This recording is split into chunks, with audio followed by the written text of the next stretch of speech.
کہ ہمارے پاس میں کوئی ایسا مجمع بھی نہیں ہے جو دنیا کو بتا سکے کہ یہ اسلام ہے اور یہ مسلمان ہے. ہمارے پاس میں کوئی ایسا ماحول نہیں ہے کہ جس ماحول میں دنیا کو ہم دعوت دے سکے کہ آؤ ہمارے ماحول میں، اور ہمارے ماحول میں آ کر کے آپ 24 گھنٹہ رہ کر، ہفتہ 2 ہفتہ رہ کر پورے اسلام کو اور دین کو سمجھ کر آپ چلے جاؤ. ایسا ماحول بھی بتانا ہمارے لیے مشکل ہے. تو سمجھنے کی بات میرے دوستو یہ ہے کہ یہ آسان دین مشکل کیوں ہوا اور چھوٹا کیوں، یہ سمجھنا ہے تاکہ ایک محنت کو سمجھنا آسان ہو جائے. اگر اس پر آپ اور ہم غور کریں گے تو اس نتیجے پر ہم پہنچیں گے کہ امت کے اندر میں سے دین کی چھٹنے کی وجہ دین کا مشکل ہونا نہیں ہے، اس لیے کہ دین تو آسان ہے. اللہ جو بھیجنے والے ہیں وہ کہہ رہے ہیں کہ میں نے آسان دین بھیجا ہوں. حضور صلی اللہ علیہ وسلم جو دین لے کر آ رہے ہیں وہ فرماتے ہیں دین و یسر، دین آسان ہے. تو پھر یہ آسان دین امت میں سے کیوں چھوٹا، اس کی کیا وجہ؟ تو غور کریں گے تو اس بات پر نتیجے پر پہنچیں گے کہ امت میں سے دین کی چھٹنے کی 2 وجہ ہے. ایک وجہ یقین کی خرابی ہے، دوسری وجہ ماحول کی خرابی ہے. اچھی طرح سمجھنے کی باتیں ہیں، یہ تقریر نہ سمجھیں، یہ ضروری باتیں ہیں جو ہم سب کو اچھی طرح سمجھنی ہے، اور سمجھ کر پوری امت کو اور انسانیت پر اس کو لانے کی ہم کو کوشش کرنی ہے.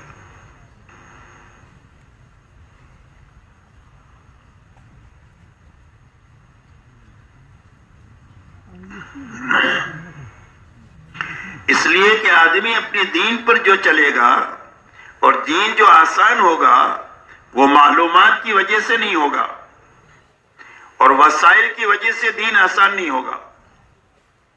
دین جو آسان ہوگا وہ یقین کی طاقت سے ہوگا. آدمی اپنے دین پر جو چلتا ہے وہ یقین کی طاقت سے چلتا ہے. جہاں تک معلومات کا تعلق ہے، ہر مسلمان کو یہ معلوم ہے کہ 5 وقت کی نماز پڑھنا فرض ہے. ہر ایک کو معلوم ہے کہ سچ بولنا اچھی بات ہے، جھوٹ بولنا بری بات ہے. صدقہ دینا مال کے بڑھانے کا ذریعہ ہے، سود میں ہاتھ ڈالنا مال کے مٹنے کا ذریعہ ہے. یہ باتیں معلوم ہیں، حلال معلوم ہے، حرام معلوم ہے.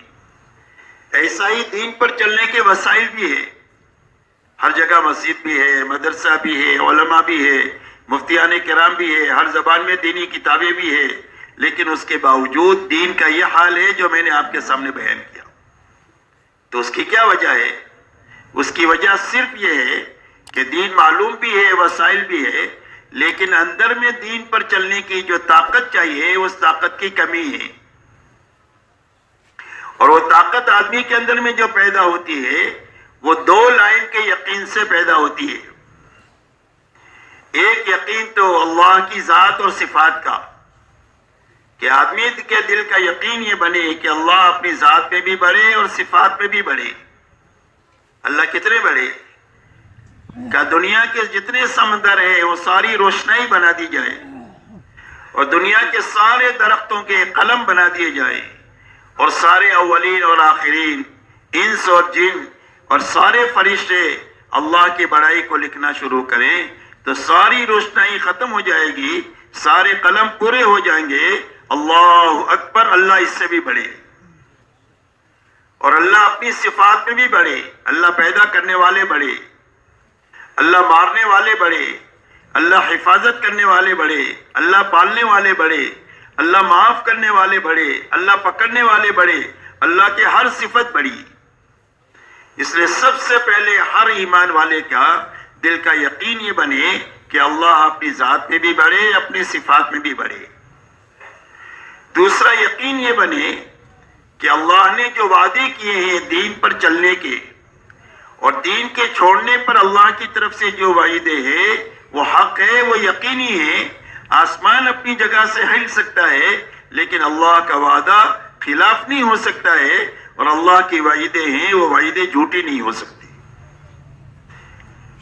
اس لیے اللہ کے وعدے اور وعید پر یقین، اس لیے کہ اللہ تعالیٰ نے انسانوں کے دلوں میں حق راسخ ہو جائے اور دین پر چلنے کی طاقت پیدا ہو جائے، اس کے لیے جو علم اتارا ہے وہ وعدے اور وعید کا علم اتارا ہے. بشارت اور انذار کا علم اتارا ہے۔ حدیث پاک میں فرمایا الصدق ینجی والکذب یہلک، فرمایا سچ آدمی کو نجات دے گی اور جھوٹ آدمی کو ہلاک کرے گا۔ تو سچ پر نجات کا وعدہ ہے اور جھوٹ پر ہلاکت کی وعید ہے۔ یہ وعدہ ہے، یہ وعید ہے۔ قرآن میں فرمایا یمحق اللہ الربا ویربی الصدقات، کہ اللہ سود کو مٹائیں گے اور صدقے سے مال کو بڑھائیں گے۔ تو سود پر مال کے مٹانے کی وعید ہے اور صدقے پر مال کے بڑھنے کا وعدہ ہے۔ یہ وعدہ ہے، یہ وعید ہے۔ یہ دو مثالیں میں نے آپ کے دیا۔ پورا قرآن اور حدیث وعدے اور وعید سے بھرا ہوا ہے، اور یہ فضائل کی کتابوں میں ہم سنیں گے تو اس میں فضائل بتلائے ہیں اور وعدے بتلائے ہیں اور وعیدیں بتائی ہیں ہر عمل کی، کہ اس عمل کے کرنے کا یہ نفع ہے، اس کے چھوڑنے کا یہ نقصان ہے۔ اس لیے کہ دلوں میں جو حق راسخ ہوتا ہے وہ فضائل کے راستے سے ہوتا ہے، اور وعدے اور وعید کے راستے سے آدمی کے اندر میں کرنے کا شوق پیدا ہوتا ہے اور برے عمل کے چھوڑنے کا فکر پیدا ہوتا ہے۔ اس کے لیے راستہ وعدے اور وعید کا ہے۔ اسی لیے سارے نبیوں کو اللہ نے جو بھیجا ہے وہ بشیر اور نذیر بنا کر کے بھیجا ہے۔ سارے نبیوں کی یہ دو صفتیں ہیں کہ وہ بشارتیں سناتے ہیں اور انجام کار سے آگاہ کرتے ہیں کہ یہ کرو گے تو یہ نفع ملے گا اور یہ کرو گے تو یہ نقصان ہوگا، دنیا میں بھی اور آخرت میں بھی۔ اس کو انذار کہتے ہیں، اس کو بشارت کہتے ہیں۔ اس لیے میرے دوستو، دین پر چلنے کے لیے سب سے پہلے یہ دو لائن کی طاقت چاہیے، ایک اللہ کی ذات اور صفات کا یقین اور ایک اللہ کے وعدے اور وعید کا یقین۔ اسی لیے اللہ تعالیٰ نے پوری امت کی نجات کے لیے اور سنبھلنے کے لیے دو بنیادیں اپنے پاس سے اتاری ہیں، ایک ایمان اتارا ہے اور ایک علم اتارا ہے۔ اسی لیے حضور پاک صلی اللہ علیہ وسلم ارشاد فرماتے ہیں مثل ما بعثنی اللہ من الہدی والعلم کمثل غیث، فرمایا اللہ تعالیٰ نے مجھے جو چیزوں کو لے کر کے بھیجا ہے، یعنی ہدایت اور علم کو، ایمان اور علم کو، اس کی مثال بارش کے پانی کی سی ہے۔ تو آپ کی بعثت کن چیزوں کے ساتھ ہوئی؟ ایمان کے ساتھ اور علم کے ساتھ۔ لا الہ الا اللہ محمد الرسول اللہ، یہ ایمان اور علم کا مجموعہ ہے۔ اس لیے میرے دوستو، سب سے پہلے محنت اس بات کی ہے دعوت اور تبلیغ کے ذریعے سے کہ ہر ایمان والے کے دل میں دین پر چلنے کی طاقت پیدا کرنے کے لیے یہ دو لائن کا یقین زندہ ہو دعوت کے ذریعے سے اور تعلیم کے ذریعے سے۔ دوسری بات میرے دوستو یہ ہے کہ ہمارے گھر سے لے کر عالم کا ماحول بنے، اس لیے کہ ماحول کا اثر ایسا ہے جیسا کہ موسم کا اثر ہوتا ہے۔ سردی آئے گرمی آئے تو سب کو سردی گرمی لگے گی، امام صاحب کو بھی اور مقتدی کو بھی، بادشاہ کو بھی اور فقیر کو بھی، اس کی کسی کے ساتھ کوئی رشتہ داری نہیں۔ تو جس طرح موسم کا اثر ہے ایسا ہی ماحول کا اثر ہے۔ اگر ماحول میں اچھائی آئے تو طبیعت اچھائی کی طرف چلے گی، اور ماحول میں برائی ہے تو طبیعت برائی کی طرف چلے گی۔ اس لیے ماحول کا اثر جو ہے یہ موسم کی طرح ہے۔ اسی لیے حدیث پاک میں یہ فرمایا کل مولود یولد علی الفطرہ، کہ ہر پیدا ہونے والا بچہ فطرت ایمان پر پیدا ہوتا ہے۔ دنیا میں کوئی بھی بچہ کسی کے بھی گھر میں پیدا ہو جائے، اللہ اس کو بے ایمان بنا کر نہیں پیدا کرتے، بلکہ اس کو ایمان کی فطرت پر پیدا کرتے ہیں، اور بڑے سے بڑے ولی بننے کی استعداد رکھ کر اللہ اس کو دنیا میں بھیجتے ہیں، چاہے کسی بے ایمان کے گھر میں پیدا ہو جائے۔ لیکن جس ماحول میں یہ پیدا ہوا، اس ماحول میں اس نے ایمان کے خلاف دیکھا، ایمان کے خلاف سنا، اور ایمان کے خلاف بولا، اور ایمان کے خلاف سوچا۔ یہ چار دروازے ہیں دل میں کسی چیز کے اتارنے کے لیے، صحیح غلط کے اتارنے کے لیے۔ تو جب اس نے چاروں دروازوں کو ایمان کے خلاف سنا اور استعمال کیا، تو جو اللہ نے فطرت ایمان پر اس کو پیدا کیا تھا، آہستہ آہستہ وہ فطرت ایمانی مست ہو گئی اور آدمی مجوسی بن گیا، مشرک بن گیا، کافر بن گیا، حالانکہ اللہ نے اس کو مشرک اور کافر نہیں پیدا کیا تھا، اس کو مومن پیدا کیا تھا۔ کہ بھائی بات سمجھ میں آ رہی ہے؟ ماحول کا اتنا زبردست اثر ہے کہ جو آدمی کی فطرت کو مسخ کر دیتا ہے، جس فطرت پر پیدا کیا تھا وہ مسخ ہو گئی ماحول کی وجہ سے۔ حصی مثال سے اس کو سمجھ سکتے ہیں کہ ایک عطار نے اپنی بیٹی کو چمڑے کے بیپاری کے یہاں دیا، تو عطار کے یہاں تو خوشبو ہی خوشبو، اور چمڑے کے بیپاری کے یہاں بدبو ہی بدبو۔ تو اس بچی نے اپنی ساس سے یہ کہا کہ اماں جان میں تو تمہارے ماحول میں جی نہیں سکتی، مر جاؤں گی چند دن میں، کل گھنٹوں میں مر جاؤ گی۔ تو اس کی ساس نے کہا بیٹی تھوڑی صبر کر لے، سب کام ٹھیک ہو جائے گا۔ ہفتہ 10 دن ہوئے تو اس لڑکی نے ساس سے کہنا شروع کیا کہ اماں آپ نے میری کرامت اور بزرگی دیکھی کہ جب میں تمہارے ماحول میں آئی تھی تو کتنی گندگی تھی، اور میرے آنے کی وجہ سے وہ ساری گندگی ختم ہو گئی، دیکھو یہ میری بزرگی کی علامت ہے۔ تو اس کی ساس نے کہا کہ گندگی نہیں ختم ہوئی، تیری سونگنے کی طاقت ختم ہو گئی۔ ماحول کا اتنا اثر ہے۔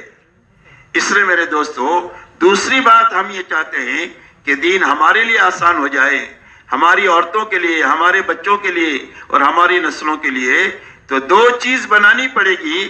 ایک ہر آدمی کے اندر کا 2 لائن کا یقین بنانا پڑے گا، دوسرا اپنے گھر سے لے کر عالم کا ماحول بنانا پڑے گا۔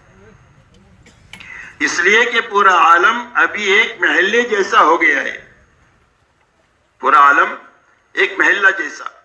محلے کے ایک کونے پر کھڑے ہو کر آپ آواز دیں تو دوسرے کونے تک پہنچ جاتی ہے۔ ابھی دنیا کا حال یہ ہے کہ کوئی اچھائی کسی دنیا کے آخری کونے میں شروع ہوتی ہے تو چند سیکنڈ میں دنیا میں پھیل جاتی ہے، اور اگر کوئی برائی شروع ہوتی ہے تو چند سیکنڈ میں پوری دنیا میں پھیل جاتی ہے۔ دنیا اتنی چھوٹی ہو گئی ہے۔ اس لیے ہمارے گھر سے لے کر عالم کا ماحول بیک وقت میں بننا چاہیے۔ اگر یہ 2 چیز بنے گی تو پھر ہمارے لیے دین پر چلنا آسان ہو جائے گا، اور آسان نہیں ہوگا بلکہ دین پر چلنا لذیذ ہو جائے گا۔ اس لیے کہ دین پر چلنے میں جو لذت ہے دنیا میں اچھے اچھے کھانوں میں وہ نہیں ہے، اچھے اچھے بنگلوں میں، اچھی اچھی گاڑیوں میں اور اچھے اچھے راحت کے نقشوں میں وہ لذت نہیں ہے جو لذت اللہ نے حکم کے پورا کرنے میں رکھی ہے اور نافرمانی سے بچنے میں رکھی ہے۔ اس لیے اللہ والے فرماتے ہیں اہل اللیل فی لیلتہم الذ من اہل اللہ فی لہوہم، فرمایا اللہ والوں کو ان کی راتوں کے جاگنے میں اور گھنٹوں اللہ کے سامنے کھڑا ہونے میں اور اللہ کے سامنے آنسو بہانے میں وہ لذت محسوس ہوتی ہے جو کھیل کود والوں کو اپنے کھیل کود میں وہ لذت محسوس نہیں ہوتی۔ اس لیے اللہ نے دین میں لذت بھی رکھی ہے، آسانی بھی رکھی ہے، لیکن اس وقت میں ہوگی جب کہ یہ ہمارا یقین بنے اور بیک وقت میں ہمارے گھر سے لے کر عالم کا ماحول بنے۔ اس لیے کہ دین جو آسان ہوتا ہے وہ آپس کے تعاون سے آسان ہوتا ہے۔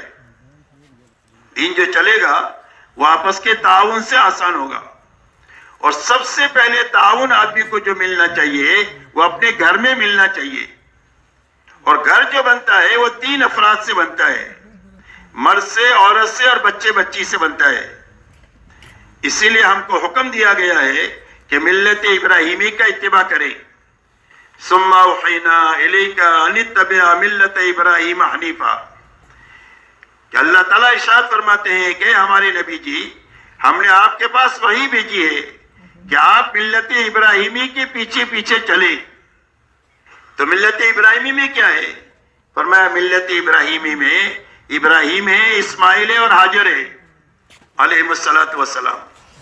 ایک مرد ہے، ایک عورت ہے اور ایک بچہ ہے، اور تینوں کا ایک دوسرے کے ساتھ تعاون ہے۔ تو اس تعاون کی وجہ سے مشکل سے مشکل حکم جو اللہ کی طرف سے آیا وہ آسان ہو گیا۔ آپ یہ بتائیں ایک بیوی اور بچے کو موت کے منہ میں چھوڑ کر جانا آسان ہے کہ مشکل ہے؟ کہ میں بولتے رہو آپ حضرات، مشکل ہے۔ تو آسان کیسے ہوا؟ تعاون کی وجہ سے آسان ہوا۔ مائیں ہاجرہ نے پوچھا اللہ نے حکم دیا ہے؟ فرمایا ہاں۔ فرمایا جاؤ اللہ ہم کو ضائع نہیں کریں گے، اس لیے کہ اللہ کا حکم آبادی کے لیے ہوتا ہے، بربادی کے لیے نہیں ہوتا۔ تو اتنا بڑا حکم آسان ہو گیا کہ بیوی کو اور بچے کو بے سر و سامانی میں موت کے منہ میں چھوڑ کر جا رہے ہیں۔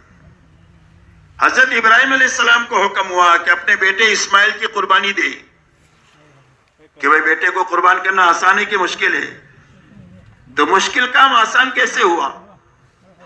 حضرت ابراہیم علیہ السلام نے اپنے بیٹے سے کہا کہ اے بیٹے اسماعیل، میں تجھے دیکھ رہا ہوں کہ میں تجھے ذبح کر رہا ہوں۔ تو اسماعیل علیہ السلام نے یہ فرمایا یا ابت افعل ما تؤمر ستجدنی انشاء اللہ من الصابرین۔ ابا جو حکم اللہ آپ کو دے رہے ہیں وہ آپ کر گزریے، آپ مجھے صبر کرنے والا پائیں گے، اس لیے کہ جان اللہ ہی کی دی ہوئی ہے اور اللہ ہی پر لگانے کے لیے دی گئی ہے، اس لیے اللہ پر لگاتے ہوئے چلی جائے تو کام ہو گیا، اور حکم پورا کرتے ہوئے بچ گئی تو کام ہو گیا، اس لیے آپ تو اپنا حکم پورا کریں۔ تو اتنا بڑا حکم آسان ہو گیا تعاون کے راستے سے، اس لیے دین ہمارے لیے آسان جو ہوگا وہ ہمارے تعاون کے راستے سے آسان ہوگا، کہ سب سے پہلے ہمارے گھر کا ماحول بننا چاہیے، گھر میں جتنے افراد ہیں وہ دین کے لیے معاون بننا چاہیے، دین کے مخالف نہیں ہونا چاہیے۔ پھر ہمارے محلے کا ماحول بننا چاہیے، اس لیے کہ اپنے بیٹے کے لیے بہو کہاں سے لائیں گے؟ کہ بھائی ماحول میں سے تو لائیں گے، اپنی بیٹی کو کہاں بھی آئیں گے؟ ماحول میں بھی آئیں گے۔ تو ماحول میں دینداری آنی چاہیے تاکہ میری بیٹی کا دین سلامت رہے، میرے گھر میں جو بہو آئے وہ دیندار آئے، تاکہ میرے گھر کے بنے بنائے ماحول کو بگاڑ نہ دے۔ اسی کے ساتھ آپ کاروبار کہاں کریں گے؟ گھر میں بیٹھ کر کریں گے، بازاروں میں کریں گے آپ؟ تو بازاروں میں بیک وقت میں دین آنا چاہیے۔ جب سارے امانت دار ہوں گے تو کاروبار کرنا آسان ہو جائے گا، اور سارے بے ایمانی کے ساتھ کاروبار کریں گے تو ایک آدمی کے لیے دینداری کے ساتھ امانت داری کے ساتھ کاروبار کرنا مشکل ہو جائے گا۔ اس لیے ہمارے محلوں میں، ہمارے بازاروں میں، ہمارے شہروں میں، ہمارے ملکوں میں اور عالم میں بیک وقت میں دین کا ماحول بننا چاہیے۔ یہ دو چیزیں بننے کے راستے سے دین آسان بھی ہو جائے گا، لذیذ بھی ہو جائے گا۔ کہ وہی بات سمجھ میں آ رہی ہے؟ کہ وہی بات یاد رہے گی؟ اب میرے محترم بزرگوں دوستو، ماحول کا بننا کیا ہے؟ یقین کے بننے میں دو باتیں میں نے بتائی۔ تو ماحول کے بننے کے کیا معنی ہے؟ ماحول کے بننے کے معنی یہ ہے کہ ماحول میں دو باتیں زندہ ہونی چاہیے، ایک اللہ کی عبادت اور بندگی زندہ ہونی چاہیے، اور ایک آپس میں بھائی چارہ زندہ ہونا چاہیے۔ حضور صلی اللہ علیہ وسلم مدینہ منورہ تشریف لے گئے تو آپ نے مدینہ والوں سے فرمایا کونوا عباد اللہ اخوانا، اللہ کے بندے بن کر جیو اور آپس میں بھائی بھائی بن کر کے جیو۔ یہ دو چیزیں ماحول میں زندہ ہو جائے گی تو ماحول پاکیزہ بن جائے گا۔ ایک تو ہر آدمی اللہ کی عبادت اور بندگی کے ساتھ زندگی گزارے۔ عبادت کے معنی ہے اطاعت کے، کہ جو اللہ نے کرنے کے لیے کہا وہ کریں گے، اور جس سے بچنے کے لیے کہا اس سے بچیں گے، اس کا نام عبادت ہے۔ تو عبادت اور اطاعت زندہ ہو جائے ماحول میں۔ دوسری بات، آپس میں بھائی چارہ زندہ ہو جائے، نفرتیں ختم ہو جائے، دشمنیاں ختم ہو جائے، تیری میری ختم ہو جائے، ایک دوسرے کی غیبت کرنا، ایک دوسرے کا مذاق اڑانا، ایک دوسرے کو تانا دینا، ایک دوسرے سے بدگمانی کرنا، ایک دوسرے کی ٹوہ میں لگنا، ایک دوسرے کی غیبت کرنا، یہ چیزیں ختم ہو کر آپس میں بھائی چارہ زندہ ہو جائے تو ماحول پاکیزہ بن جائے گا۔ اس لیے دین کے آسان ہونے کی یہ دو بنیادیں ہیں، ایک یقین بننا چاہیے اور ایک ماحول بننا چاہیے۔ اب میرے دوستو، یہ دونوں چیزیں بنی اور گھر سے لے کر عالم میں بنے، فرد بھی بنے اور عالم بھی بنے بیک وقت میں، ایک ساتھ میں۔ اس کے لیے اللہ تعالیٰ نے حضور پاک علیہ السلام کو ایک تو پوری شریعت لے کر اور دین لے کر کے بھیجا۔ آپ پورا دین لے کر کے آئے، ہر عمل کی رہبری آپ کے دین میں ملے گی۔ دوسرا، ہر فرد امت کو دین پر چلنے کی طاقت پیدا ہو جائے اور بیک وقت میں ماحول میں دین زندہ ہو جائے، اس کے لیے اللہ تعالیٰ نے حضور پاک صلی اللہ علیہ وسلم کو اعمال نبوت کے ساتھ مبعوث فرمایا۔ کہ ان اعمال نبوت میں مشغولی کی وجہ سے اور ان اعمال نبوت میں امت کو مشغول کرنے کے راستے سے بیک وقت میں فرد بنے گا، اور بیک وقت میں ماحول میں دینداری آئے گی. وہ اعمال نبوت ایسے طاقتور ہے کہ دونوں کام ایک ساتھ ہوں گے. فرد بھی بنے گا اور ماحول بھی بنے گا. ایسے اعمال نبوت کے ساتھ اللہ نے آپ کو بھیجا. جیسے تجارت میں دو کام ایک ساتھ ہوتے ہیں. تاجر اپنا نفع جیب میں لے کر گھر جاتا ہے اور صبح سے شام تک جتنے گاہک اس سے خریدتے ہیں وہ سارے نفع اٹھاتے ہیں. تجارت کا دوہرا نفع، فائدہ اٹھاتا بھی ہے، فائدہ پہنچاتا بھی ہے. ایسا ہی اعمال نبوت آپ جو لے کر کے آئے ہیں وہ ایسے طاقتور اعمال ہے کہ ان اعمال میں مشغولی کی وجہ سے بیک وقت میں فرد بنے گا اور بیک وقت میں فرد کے بننے کے ساتھ ماحول بھی بننا شروع ہو جائے گا محنت کے دائرے کی وسعت کے اعتبار سے.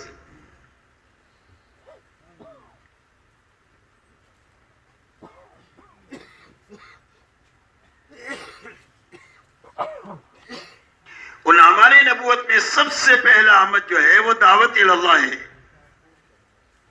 اللہ تعالیٰ نے آپ کو داعی بنا کر کے بھیجا کہ جو اللہ کے بے طلب بندے ہیں، اللہ کو نہیں جانتے، نبی کو نہیں جانتے، آخرت کو نہیں جانتے، جاہل ہے،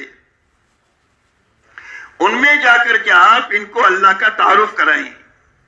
یا ایھا المدثر قم فانذر وربک فکبر، کہ ایک چادر اوڑھنے والے آپ اٹھیں اور اٹھ کر لوگوں کو اللہ کے عذاب سے ڈرائیں اور لوگوں کو اللہ کی بڑائی سمجھائیں کہ اللہ کتنے بڑے ہیں تمہارے پیدا کرنے والے. تو حضور صلی اللہ علیہ وسلم کو سب سے پہلا کام دیا گیا دعوت کا کہ بے طلب بندوں میں بے غرض بن کر آپ پھریں اور پھر کر کے ان کو سب سے پہلے اللہ کا تعارف کرائیں کہ اللہ کتنے بڑے ہیں اور اللہ کی صفات کتنے بڑے ہیں، اللہ کی شانی کیا ہے، یہ آپ انسانوں کو تعارف کرائیں. دوسری بات، انسانوں کو یہ سمجھائیں کہ اتنے بڑے اللہ کو اپنے ساتھ لینے کا کیا راستہ ہے. اللہ کو ساتھ لینے کا راستہ ملک و مال کا نہیں ہے، ڈگری اور عہدوں کا نہیں ہے، بلکہ اللہ کو ساتھ لینے کا راستہ اللہ کے حکموں پر عمل کرنا ہے اور نافرمانی سے بچنا ہے. اس لیے ان کو وعدے اور وعید سنائیں کہ اللہ کے حکم پر عمل کریں گے تو یہ نفع ہوگا، حکم توڑیں گے تو یہ نقصان ہوگا. یہ دو باتیں ہوئی. تیسری بات، انسانوں کو یہ سمجھاؤ کہ جب اللہ کے حکم کو پورا کر لو گے اور اللہ کی نافرمانی سے بچ جاؤ گے تو اللہ تمہاری آخرت بنا دیں گے. جو تمہاری آخرت اصل زندگی ہے، جہاں خرب سال تک تم کو رہنا ہے، کبھی تمہاری زندگی ختم نہیں ہوگی، وہ اصل تمہاری زندگی ہے. یہ انسانوں کو سمجھاؤ. اس لیے سارے نبی سب سے پہلے دعوت کے ساتھ ان کی بعثت ہوتی ہے اور دعوت میں یہ تین بنیادیں ہیں: توحید ہے، رسالت ہے اور آخرت ہے. اللہ سمجھانا، حکموں پر چلنے کا نفع، بے حکمی کا نقصان سمجھانا اور آخرت سمجھانا.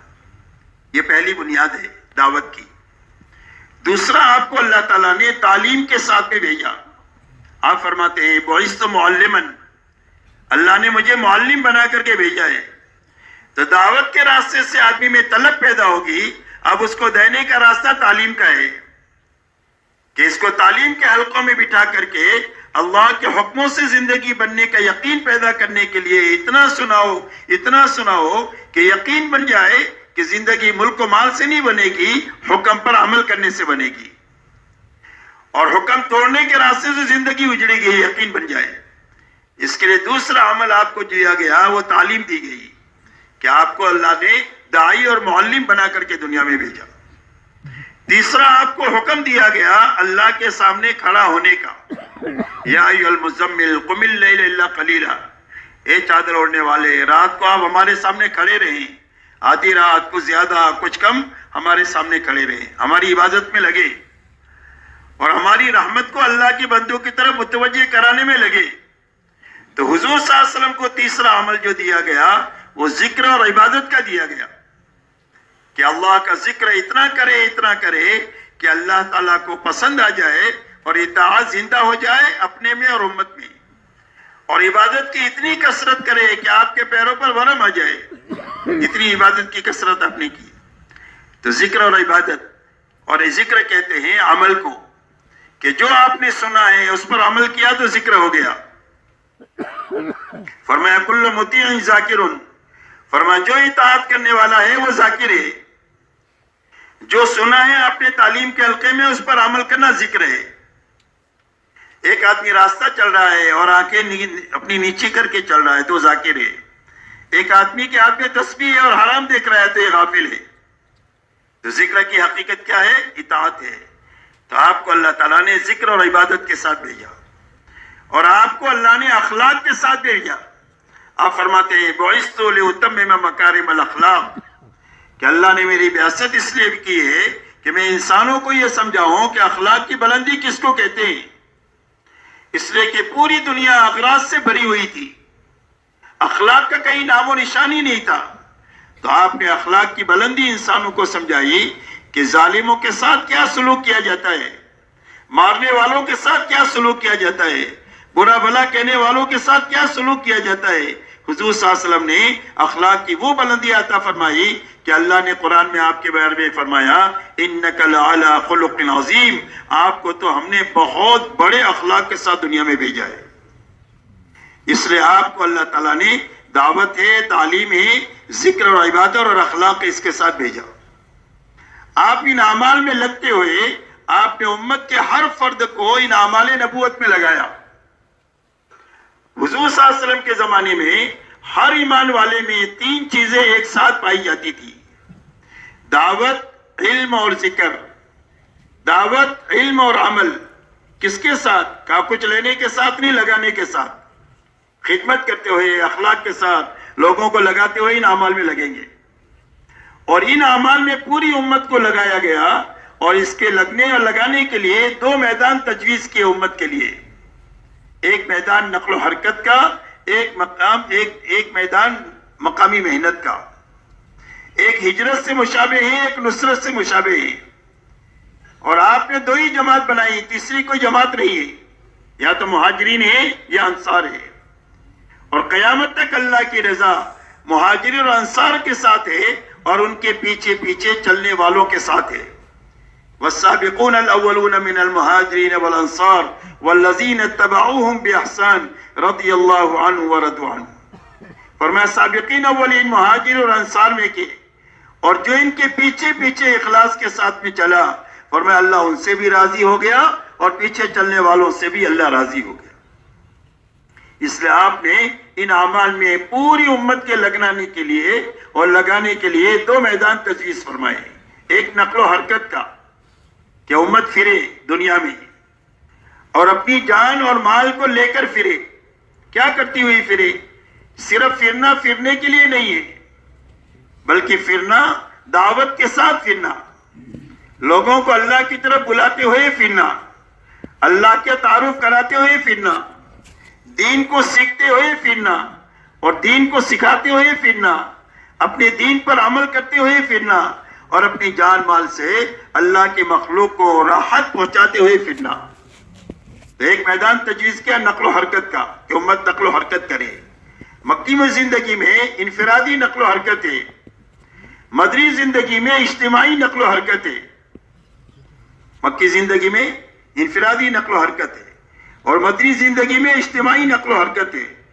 آپ 25 سے زیادہ سفر آپ نے فرمائے اور اپنے صحابہ سے تقریباً بے سر و سامانی میں 150 سفر کرائے.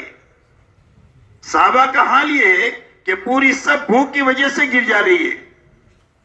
کپڑوں کی کمی اتنی ہے کہ ایک دوسرے کی اوٹ میں بیٹھتے ہیں کہ سطر کھل نہ جائے. سواریوں کی اتنی کمی ہے کہ ایک ایک سواری پر 10 سوار باری باری سوار ہوتے ہیں، پیدل چلتے ہیں، پیر پھٹ گئے چتڑے باندھ کر کے چل رہے ہیں. پانی کی اتنی کمی ہے کہ اونٹ کی اوج نچوڑ کر کے اپنے گلوں کو تر کیا ہے. اس بے سر و سامانی میں اجتماعی نقل و حرکت کے لیے آپ نے صحابہ کو 150 مرتبہ مدینہ چھڑایا ہے. اس لیے میرے دوستو ایک نقل و حرکت پوری امت کے لیے کہ امت پھرے. اور کہاں پھرے؟ کہا پورے عالم میں پھرے، جہاں تک پھر سکتے ہیں پھرے. اور کیسے پھرے؟ فرمایا دعوت دیتے ہوئے پھرے، دین کو سیکھتے سکھاتے ہوئے پھرے، اپنے دین پر عمل کرتے ہوئے پھرے اور اپنی جان مال کو اللہ کی مخلوق پر لگاتے ہوئے دنیا میں پھرے. ایک نقل و حرکت میدان تجویز کیا. لیکن پوری زندگی آدمی نہیں پھر سکتا. اللہ ہی نے ماں باپ کی ذمہ داری دی ہے، اللہ ہی نے بیوی بچوں کی ذمہ داری دیا ہے.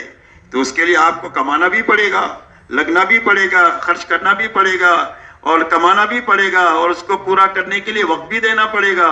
تو اس کے لیے ہمیشہ آدمی پھر نہیں سکتا. اس لیے زندگی بھر ملنگ بننے کی دعوت نہیں ہے دین میں. ہمارے دین میں ملنگ بنا نہیں ہے کہ بھئی سب چھوڑ چھاڑ کر کے کونے میں پکڑو اور بستر اٹھا کر پھرتے رہو. کا اس کی کوئی تشکیل نہیں ہماری تبلیغ میں. اس لیے کہ اسلام میں اس کی گنجائش نہیں ہے. اور اسلام میں نفسانیت بھی نہیں ہے کہ سب چھوڑ چھاڑ کر دنیا کے کمانے میں لگا ہو حلال حرام سے. فرمایا اس کی بھی گنجائش نہیں ہے. تو آپ پھریں گے, پھر کر آپ واپس آئیں گے. تو واپس جب آئیں گے اور آپ اللہ کے راستے میں پھریں گے تو پھرنے کے زمانے میں مسجد کا ماحول آپ کو ملے گا اور مسجد میں اعمال نبوت میں آپ مشغول رہیں گے. تو اس کا نتیجہ یہ ہوگا کہ اللہ تعالیٰ آپ کے اندر میں اللہ کے دین پر چلنے کی طاقت بھی پیدا کریں گے اور آپ کا فکر بھی اللہ کے راستے میں پھرنے کی وجہ سے بدلیں گے. لیکن جب آپ واپس آئیں گے اور واپس آنے کے بعد میں اپنے گھر اور مقام پر آپ کو یہ ماحول نہیں ملے گا اور یہ اعمال بھی نہیں ملیں گے, تو ماحول سے متاثر ہو کر کوئی خوبی زندگی میں آئی ہے یا ماحول کی بگاڑ کی وجہ سے وہ خوبی آہستہ آہستہ یا تو کم ہو جائے گی یا ختم ہو جائے گی. اس لیے کہ ماحول کا اثر میں نے بتایا ایسا ہے جیسا کہ موسم کا اثر ہے. ایک لوہے کا ٹکڑا ہے, آپ نے تندور میں ڈالا تو پہلے ٹھنڈا تھا اور کالا تھا. اب تندور میں یہ لال ہو گیا اور یہ گرم ہو گیا. اب آپ اس کو ٹھنڈی جگہ میں رکھیں گے 2-4 گھنٹے کے لیے تو کیا ہوگا اس لوہے کے ٹکڑے کا؟ کیا ہو جائے گا بھائی؟ ٹھنڈا بھی ہو جائے گا اور کالا بھی ہو جائے گا, اپنی اصلیت پر لوٹ جائے گا. اگر ہم یہ چاہتے ہیں کہ یہ کالا ہی کالا نہ رہے بلکہ گرم رہے اور یہ لال رہے تو اس کا کیا راستہ؟ ایک راستہ یہ ہے کہ یہ تندوری میں رہے. لیکن یہ تو ہو سکتا نہیں ہے کہ پوری زندگی تبلیغ میں پھرے, تو واپس تو آنا ہی ہے. تو دوسرا راستہ یہ ہے کہ ایک تندور سے نکال کر دوسرے تندور میں آپ رکھ دو, اور دوسرا تندور جو ہے وہ مقامی کام ہے.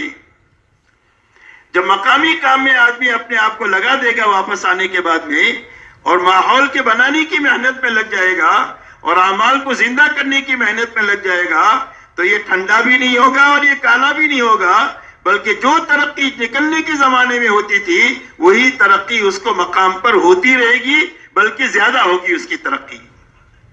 اس لیے کہ نکل کر کام کرنا آسان ہے کہ بھئی جماعت میں نکلنے میں مجاہدہ کیا ہے؟ صرف آپ کا لاہور کا ایئرپورٹ چھوڑنا یہ مجاہدہ ہے بس, یا کراچی کا ایئرپورٹ چھوڑنا یہ مجاہدہ ہے. اور جہاں آپ نے ایئرپورٹ چھوڑ دیا اب نہ بیوی ہے نہ بچے ہیں نہ گھر ہے نہ کاروبار ہے, کچھ نہیں ہے. یا تو مسجد کی چھت ہے یا مسجد کا فرش ہے کہ بھئی سارے کام کرنا آسان ہے کہ نہیں. لیکن مقام پر تو سارے تقاضے ہیں, بیوی بھی ہے, بچے بھی ہے, ماں باپ بھی ہے, گھر کاروبار بھی ہے, کسی کو لینا بھی ہے, کسی کو دینا بھی ہے. تو اس مقام پر رہتے ہوئے ان اعمال میں کام لگنا اس میں زیادہ مجاہدہ ہے.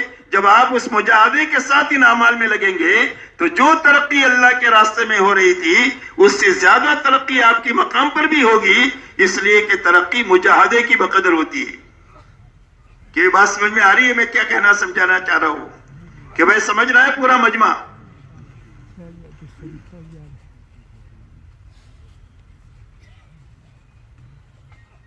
اس لیے اس امت کے لیے دوسرا میدان جو ہے وہ مقامی محنت کا ہے. اسی لیے اللہ تعالیٰ نے مسجد کو ہدایت کا مرکز بنایا.